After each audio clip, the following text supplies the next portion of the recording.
never had a problem with malls before this happened. They're loud, crowded, brightly lit, about as far from scary as a place can get. But once the stores close and the lights dim, a mall turns into something else entirely. Empty corridors, endless reflections, sounds that don't belong to anyone you can see. This happened in late 2020 when I was working as overnight janitorial staff at a large suburban mall. There were only 5 of us on the night shift, each assigned to a different wing. The mall was massive, 2 floors, 3 anchor stores, long hallways that all looked the same once the lights were lowered. By midnight, every store gate was pulled down, every customer long gone. The only sounds were floor buffers, humming, and the distant echo of footsteps that might have been mine. I was cleaning near the food court when I noticed something off. One of the escalators was running. Not unusual during the day, but at night, all escalators were shut down to save power. I stood there watching it, the metal steps cycling endlessly upward into darkness. No warning lights, no maintenance signs, just moving.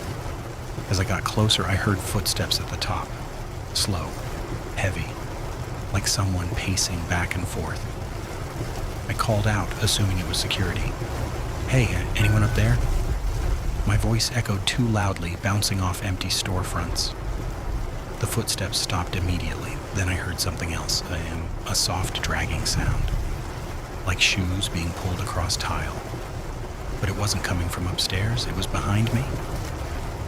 Reflected in the glass of a closed jewelry store, I saw a figure standing at the far end of the hallway. Tall. Too still. Their reflection didn't line up right, like it lagged a second behind reality. I turned around fast. The hallway was empty. My radio crackled to life on my belt. Static flooded the speaker, then a voice cut through, low, distorted, unfamiliar. "Don't use the escalator," it said. Before I could respond, the escalator suddenly stopped, and somewhere deep inside the mall, a security gate slammed shut, followed by another, and another. The sound of the security gate slamming shut echoed through the mall like gunshots, each one rolling through the corridors and bouncing off glass and tile until I couldn't tell where it was coming from anymore. I grabbed my radio and tried calling security. "This is Janitorial Wing C. Did you just lock the gates?" Only static answered me. Thick, aggressive static that swallowed my voice the second I stopped talking. I started walking toward the nearest exit anyway, pushing my cleaning cart ahead of me, my footsteps unnaturally loud in the silence. Every store I passed looked wrong somehow. The mannequins inside were positioned differently than I remembered, their heads angled toward the hallway, their glossy eyes reflecting the dim overhead lights. I told myself it was my imagination, that staring at the same displays night after night was finally messing with my head. Then I passed a clothing store and saw movement in the glass. Not a reflection, movement. A shape slid past the mannequins inside, low to the ground, fast enough that I only caught a glimpse of pale skin and something dark trailing behind it. I stopped walking. The mall seemed to hold its breath with me. From somewhere above, I heard footsteps again. Not pacing this time. Walking. Purposeful. Each step echoed directly over my head, matching my position in the hallway like whoever it was could see me through the ceiling. I picked up my pace. The footsteps sped up too. My radio crackled again. Same distorted voice. "You didn't listen." The lights ahead of me flickered, then shut off completely, plunging the far end of the corridor into darkness. Emergency lights glowed faintly red, casting long, warped shadows across the floor. In one of those shadows, I saw something bend where it shouldn't. An arm stretching too far, a neck craning at an impossible angle. I turned sharply into a side hallway leading toward the restrooms, my cart rattling behind me.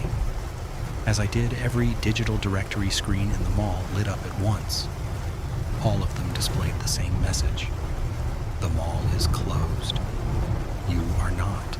You are. I froze in the side hallway, staring at the glowing directory screen at the end of the corridor. The red emergency lights pulsed softly now, like a slow heartbeat, washing the walls in a sickly glow. My name appeared beneath the message on the screen, first and last, typed out, letter by letter, as if someone were standing just out of sight, watching me read it. I felt my throat tighten. Nobody outside of management even knew my full name, and management never worked nights. Behind me, the sound of metal scraping across tile echoed through the hallway. I didn't have to look to know it was my cleaning cart moving on its own, wheels rolling slowly, deliberately. I forced myself to turn around anyway. The cart was halfway down the corridor now, drifting away from me like it was being pulled by an invisible hand. The mop bucket sloshed gently, leaving a thin trail of water that reflected the emergency lights like blood. From the direction of the food court, I heard laughter.